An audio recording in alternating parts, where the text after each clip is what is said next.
tinggi nanti semakin susah dapat jodoh. Ya enggak juga.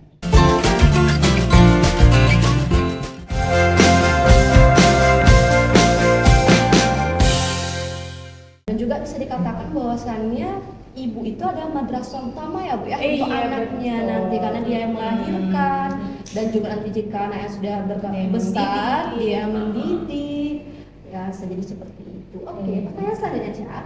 Oke, Ibu kan udah cantik nih, berpendidikan tinggi. Ada kita yang cantik tanpa hidung. Caca mau di TF ibu berapa? Oh. Ngarek Cak. Korek BNI aja. Oke, jadi Ibu kan berpendidikan tinggi nih Bu, dan Ibu juga sudah menikah.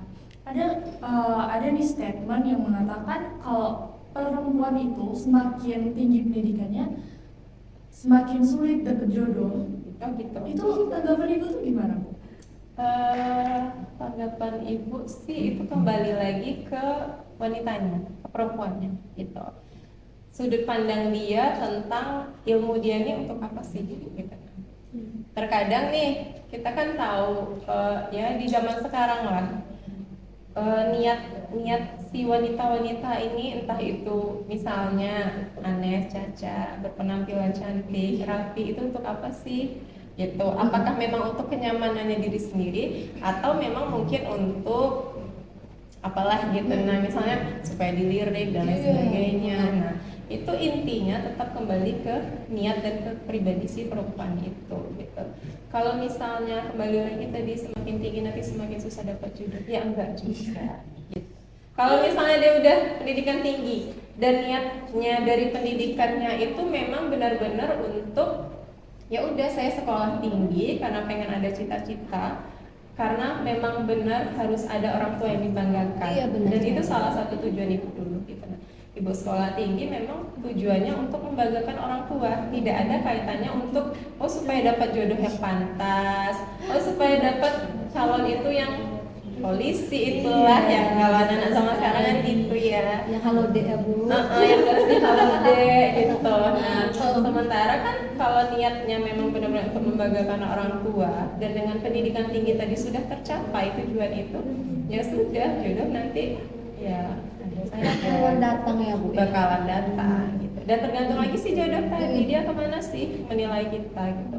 Kalau nilainya juga dari segi derajat segala macam, ya sudah dia yang rugi. Sementara niat kita kan pendidikan ini bukan untuk ajang pencarian jodoh gitu, tapi untuk orang tua, untuk keluarga gitu, dan untuk diri kita nanti ke depan. Iya betul. Karena balik lagi kita tuh harus memprioritaskan pendidikan ya Bu ya. Iya. Walaupun kita wanita gitu kan, yang seharusnya kita tetap berpendidikan tinggi. Kalau masalah jodoh itu sudah ada yang ngatur ya Bu. Iya Ya, betul. kebetulan kami berdua belum ada jodohnya Bu. Oh, belum ada ya, promo nomor HP. Kok Mana tahu ada lobbynya. Ibu kan tahu ada adik ipar atau adik kandung? Ada adik kandung, tapi udah menikah kemarin. Iya. Ente ya. Jangan Bu, kalau udah menikah. Oke, pembahasan yang kedua itu Ibu. Tanggapan Ibu mengenai kan kita bahas fenomena ya Bu ya. Di bulan-bulan Juni ini banyak sekali fenomena yang terjadi, bahwasannya ada fenomena yang mengatakan pendidikan tinggi itu merupakan kebutuhan tersier. Bagaimana dalam tanggapan Ibu mengenai fenomena ini? Pendidikan tinggi merupakan kebutuhan tersier. kebutuhan tersier, bahkan bukan sekunder ya. Bukan ya Bu, tersier. Oh gitu. Kalau tanggapan ibu sih, ibu sama sekali nggak agree ya, sama sekali tidak setuju gitu.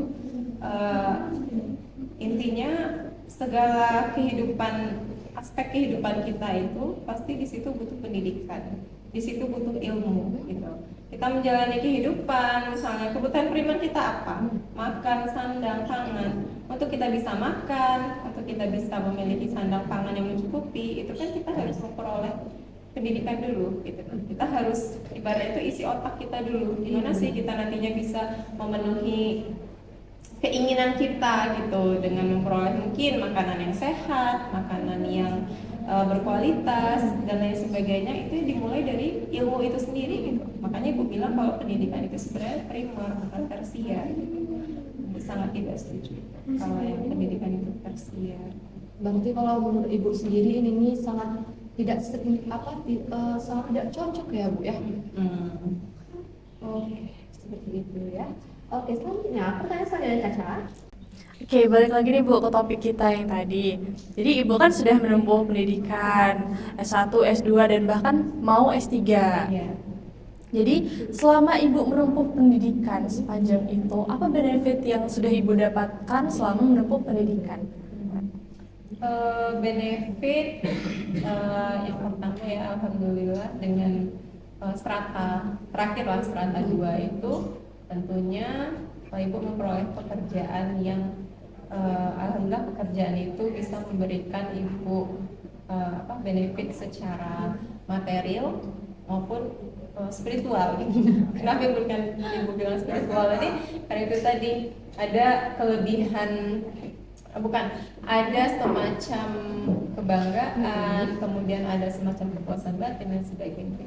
Kemudian tentunya juga setelah S2 itu kan langsung tuh dapat pekerjaan atau profesi sebagai dosen gitu, dapat mengajar, meneliti, mengabdi. Benefit lainnya tentunya dengan semakin tinggi pendidikan yang sudah Ibu peroleh tadi, semakin banyak pula relasi yang dapat Ibu bangun. Benar, gitu. pastinya ya, Bu. Relasi yang dapat Ibu bangun dan relasi yang sudah Ibu peroleh gitu.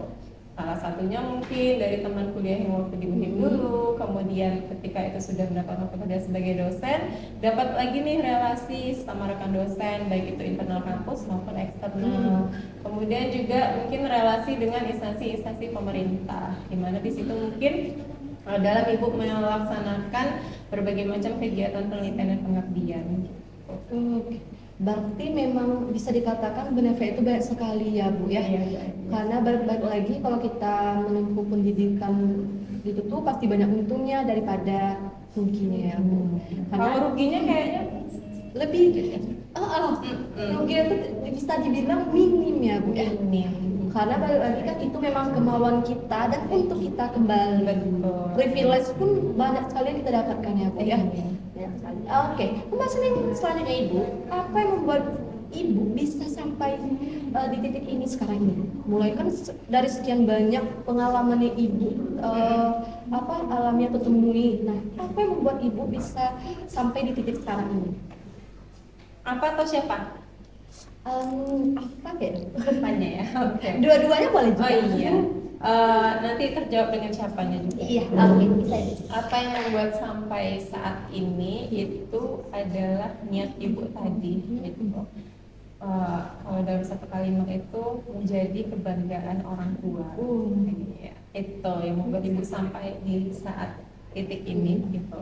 Nah, jadi memang dari mulai kan tadi Ibu bilang tuh Ibu di situ awalnya pengen jadi apoteker, akhir dikarenakan berbagai macam alasan, kurang persetujuannya dari orang tua Ibu dan sebagainya, akhirnya Ibu tetap kuliah di mungkin sama kayak Caca ya.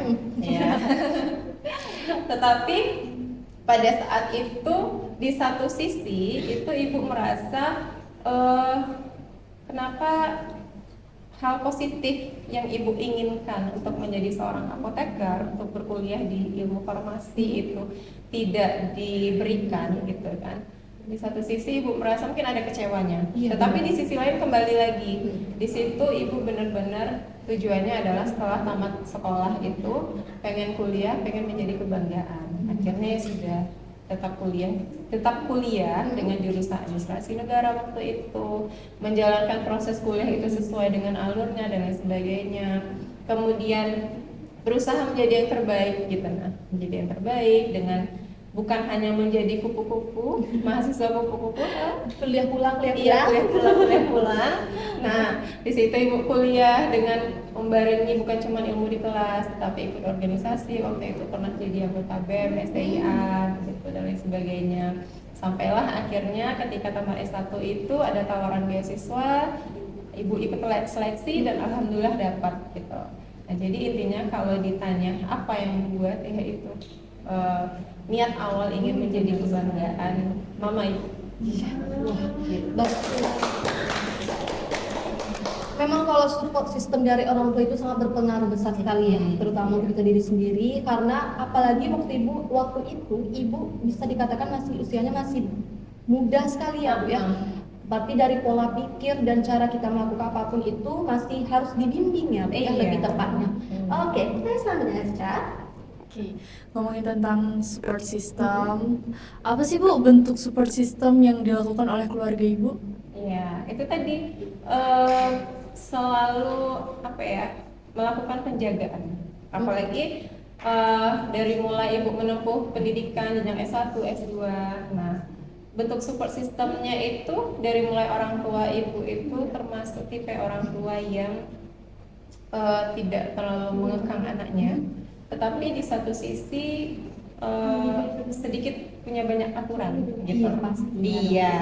Nah, tapi di balik support system itu kan mungkin kalau sebagian anak itu menganggap aturan-aturan yang banyak dari orang tua itu hal yang harus dipertanyakan kembali dan Iya, sebagainya. benar sekali. Kalau ibu sih tanpa mempertanyakan, ibu selalu memikirkan tujuan orang tua memberikan aturan, larangan dan lain sebagainya. Oh, ternyata untuk ini, untuk benar ini. sekali. Jadi intinya itu apapun itu aturan yang diberikan oleh orang tua ke ibu sewaktu itu, ibu selalu mencatat, oh aturannya itu untuk ini supaya nanti saya tidak seperti ini dan lain sebagainya gitu. Nah, kemudian juga support system lainnya, ibu juga selalu dijaga oleh abang ibu. Ibu ada 7 saudara. Kebetulan diapit oleh satu kakak cowok dan di bawah ibu itu adik cowok gitu. Wah. Jadi benar-benar yang ada bodyguard kanan kiri. Seperti princess kali ya. Iya. Jadi yang memang dari zaman SMA itu kalau kata anak zaman sekarang tuh susah lah untuk gerak kemana-mana gitu. Jadi udah merasa ada yang jaga, ada yang mantau dan sebagainya. Dan itu tidak ibu jadikan sebagai gangguan, bahkan itu menjadi kebanggaan gitu. Kebanggaan kalau ada abang yang jaga, ada yang jaga, ada orang tua yang mantau dari jauh gitu. Nah, itu sih bentuk support systemnya tuh intinya memberikan penjagaan gitu dari jauh. Kemudian juga support system lainnya itu ketika ibu sudah tamat S1. Nah, jadi gini, sebelum ibu tamat S1 itu kan kenapa tidak boleh ngambil farmasi? Karena jurusannya di Bungo itu nggak ada. Oh iya benar. Jadi intinya kembali lagi ke penjagaan. Kalau sudah di luar Bungo kan agak jauh kan mantaunya. Akhirnya harus kuliah pun kalau boleh di Bungo. Nah, waktu mau akan S2 itu kan sudah keluar Bungo tuh. Nah, itu juga bentuk salah satu support system yang bagi ibu itu yang dulunya mungkin sangat dilarang untuk kuliah luar, akhirnya disupport lah, ya sudah silakan kuliah di luar. Karena mungkin orang tua ibu di situ melihat ibu sudah cukup matang untuk menjaga diri dan lain sebagainya gitu. Nah, di adanya kepercayaan dari orang tua ibu, dari keluarga untuk ibu melanjutkan studi keluar gitu. Intinya tuh percaya. Benar.